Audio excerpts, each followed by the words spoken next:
Hello everybody, welcome back to the Miracle Perspective, and this is the TMP Q&A Wednesday where you ask and I perspectivize.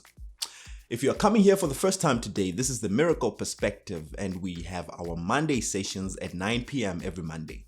And we've got this session with the TMP Q&A Wednesday where you ask any question that you have and I perspectivize, meaning I get other people to help me and we deal with that question. And we're on level 2, by the way. I hope everybody's still sane under this current lockdown conditions. And I hope that some of you are getting back your jobs. And I hope that those of you who are owning and running businesses, your business is looking better right now. All the best to you guys. So the question we have this week is from this lady who says, I need help. So me and this guy have had an on and off situationship for 3 years now. When I meet someone or he meets someone, we stop and focus on those relationships. But somehow, we always find our way back to each other, as most of our relationships never work. Early this year, he told me he is getting married, and we obviously had to stop seeing each other. And I didn't ask many questions, but what hurt me was I always thought he had commitment issues, but clearly not. He just couldn't commit to me because here he is getting married to someone else. Months later, we start talking again and the lady is pregnant, but they are no longer together for unknown reasons. Marriage even called off and she has moved out and all. Now my problem is, we're back to our ways of having sex, but this time it feels different, where we're spending more time together. And before, we would see each other once a week, but now I spend days, weeks at his place. He talks to me about his life and asks for general advice about the decisions around his business. He's an entrepreneur and life in general. Last encounter I met his sister. Now I've met most of his cousins and still no talks about being officially together. I'm in an entanglement here, lol. I really like him and would love that situationship to amount to something, but I'm afraid to voice out my feelings just in case he rejects me. And also, I don't think I'm ready to let go of the situationship because I keep hoping that one day he will stop looking around and finally see that I've always been here. Am I being delusional for thinking that we can one day be together romantically? 3 years is a long time. Or maybe I should just make peace and walk away. But I really like him a lot even. That is the question. And as usual, I got other people to help me with this question. And the person that came to the occasion first was Ntombi, who said, Hi Sisi, leave. This is a stronghold. It needs to be broken. Don't be for you. And we've got Mahlatsi from Instagram, who said, Sometimes we ask for advice knowing the answer. This guy doesn't respect her and he knows she's not going anyway. Hence, he will come and go in her life as he pleases. And the truth is, he might not even marry or even worse, date her for many years and leaves her as soon as he finds the right one. It might sound harsh, but that's the reality. She should just close that chapter and keep it moving. Thanks, Mahlatsi. And we've got Busi who says, Hi TMP, here are my thoughts on this one. Number 1, if the entanglement started with no strings attached, the guy won't suddenly start considering a relationship or marriage with you because that was not on the table when the entanglement started. Number 2, secondly, actions speak louder than words. This person already started a whole family with another woman and proposed marriage while you are there. And maybe you are right about him having commitment issues based on the failed engagement. Just listen to your instinct. Number 3, and trust me, 3 years is nothing compared to an entire lifetime with someone who has commitment issues. Number 4, and please do yourself a favor. Understand that what you see is what you get. You will never change a person. If you want to pursue a relationship with him, that means you are accepting him as he is. Number 5, for your own sake, try and separate the physical attachment to this guy and work on yourself and set the right standards for your future relationship and possibly marriage. Sex can cloud your judgment, so try to avoid this and stay focused. Marriage is a lifetime commitment. It's a lot and I could go on, but I'll stop here. Well, bonus point. A lot of girls suffer from this disease of thinking we are better than the other women. So I guess that explains why after the failed engagement, she decided to be drawn even closer to this guy than before. I think she wants to prove to herself that she's better and she can change him. If she can find out from the other lady what went wrong, she might be setting herself up for the same trap. And I would like to believe that she is beautiful and smart woman who already knows what's up, and she just needs to voice her reason. She just needs a voice of reason, hence she came to TMP.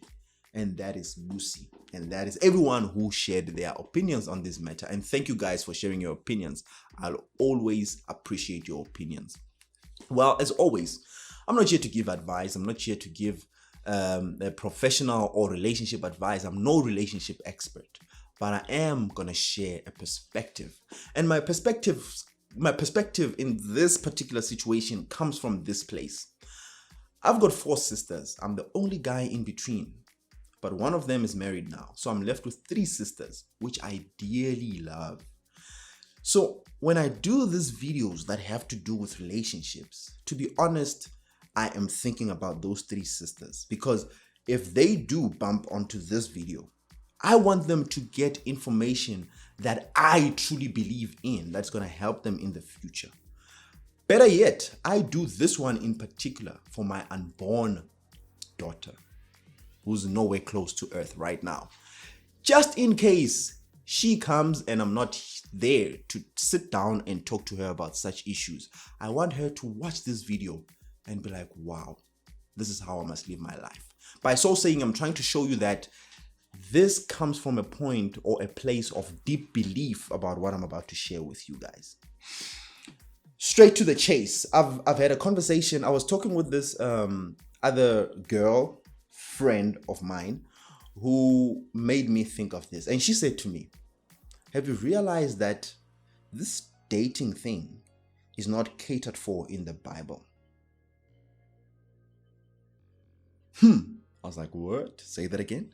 She's like, the only things that are catered for in the Bible is courtship and marriage. Dating, not catered for in the Bible. And that's where I started thinking, and I came out with this. So stick around. I want you to stick till the end of this, because at the end of this, I'm going to offer you something you're going to work with, something that's going to prevent you from getting heartbroken, and something that's going to at least reduce or increase your likelihood of getting married, because I know most women get into relationships for marriage, but unfortunately it's not the case for guys. Hey, so let me tell you. Question is, why? Who came out with this idea of dating? What is dating? And what are the rules of the game? Like, where does it come from? What does it mean? Where is it going? Like, where do we get this idea of dating? That's my biggest question. What is it? Because if we're going to follow the Bible, let's just use a Bible for now. If we're going to follow the Bible, there's only courtship, which prepares you for marriage. Nothing in between. So where do we get this idea of dating? And here's the thing. Because there's no definition of dating anyway, that's why all of us are just coming out with rules of the game. We come with relationship goals. We come with standards. Anybody can come with a standard of how a relationship should go. And that's what's happening today. Because we have no template. What does it mean? So in conclusion, what I came out with is that Dating is actually the missing middle in between courtship and marriage. You've got courtship that prepares you for marriage. But remember, according to that belief system that most of you have, which is the Bible, in courtship, you're not allowed to have sex. So in order to enjoy the benefits of marriage, people have come out with dating, which is the missing middle. So now you want to be in courtship, but enjoying the benefits of marriage. And that's where the problem starts. And based on that, I am convinced that God does not put himself in umjolo. You're on your own there by them jawls. And that's why most people are finding it difficult. That's why it's mooring everybody. Like, it ends in tears for most people. So why does it end in tears? Why is it? What's difficult about this thing? So I just want to share some few things that I jotted down here for us to just work around this together. Here's the thing.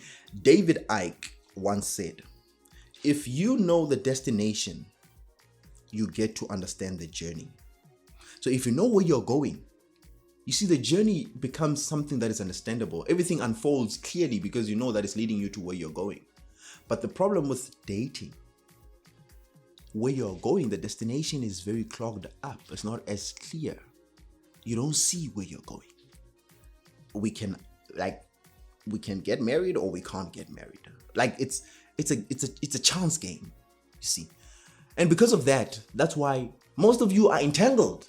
Entanglement. And everybody can come with rules, right? So I want us to try and find ways of bypassing this system, of trying to minimize your chances of heartbreak, because heartbreak is not nice, man. It's not nice. So because you're confused about this relationship, that's why you're heartbroken, because a guy gets into this relationship thing knowing that he is not thinking about marriage. You are the only one who's a lady thinking about marriage. And by the way, I believe that no woman goes into a relationship for just the fun of it. All women go into any relationship with a guy to hopefully get married for a lifetime, not for games.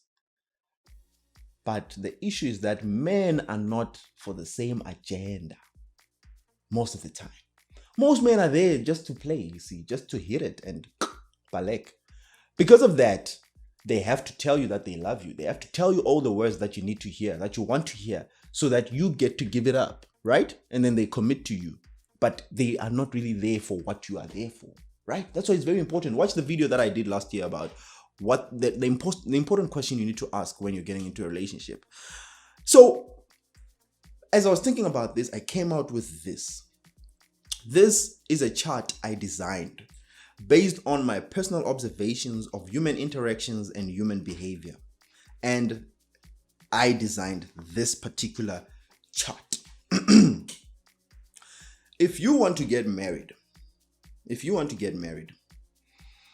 as a lady, look at this chart.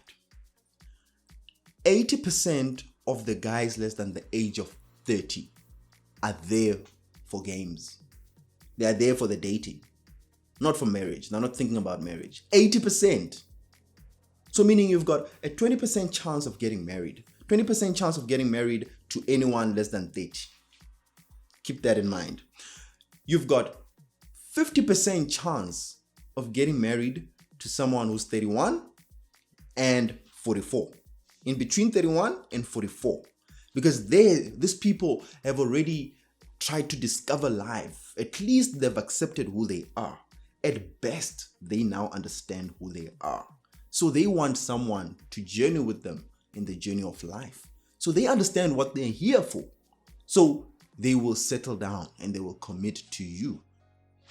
50%. 50% chance of getting heartbroken, 50% chance of getting married. And you've got a 30% chance of getting married to someone who's above the age of 45. Well, these guys have seen it all in life. They've been through the heartbreak. They've probably divorced. They have kids. Or at best, this person has a lot of money. They've divorced them. Like, their life is a mess. But right now, they just want to settle down. They want someone to retire with. Right? They just want someone to die with and say, I'm enjoying life and let's just live life together. Yabona masihlalisane, that kind of thing, you get it? So those guys, you've got a 30% chance of getting married to them. Why is it 30%? Because their problem is they are insecure. They're insecure because they've seen it all. They've been heartbroken many times.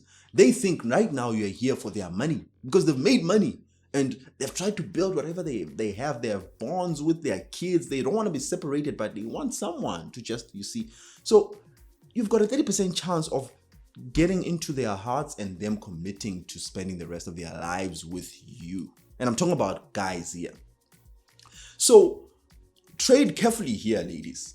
Where are your most chances of getting married? Above the age of 30, which is 31 to 44. So look at those guys. And I'm saying 50% for a reason, because not all of them are ready to get married. But what are some of the things that you should be looking for when you want to do this?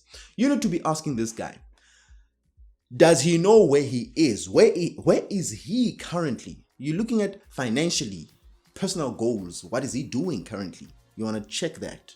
And does he understand his purpose in life? Does he work at least? Or does he have means of making money? Does he know what he's doing? And lastly, does he know where he's going in life? Does he have a vision for the future? You need to ask this. You need to know those things. Once you know these things, at least now you can take your chances, you see. But you see, this marriage game is a very tough and risky game. It's a very risky game. Just remember, here I'm trying to minimize your chances of getting entangled. Because the moment you get into this thing without looking at these practical matters, practical facts, guys below the age of 30, high risk, that's why you will get into this kind of situation where you are entangled. You get what I mean? So this is just an offering to you guys. And I'm not claiming that this is 100% true. I'm just saying that based on personal observations and based on personal interactions, some experiences of my own as well are part of this observation. So you do not want to play. Less than 30, high risk, 80% chance of heartbreak. Between 31 and 44, 50% chance of heartbreak. Other side, 70% chance of heartbreak. Trade carefully. From me to you, I say it's finished.